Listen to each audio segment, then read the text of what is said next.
bago ka umalis.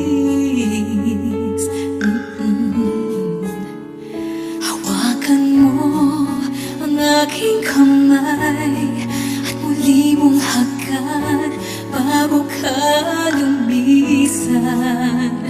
Maaari bang sabihin muli na ako lang ang iyong mahal at wala nang ibang hahadlang?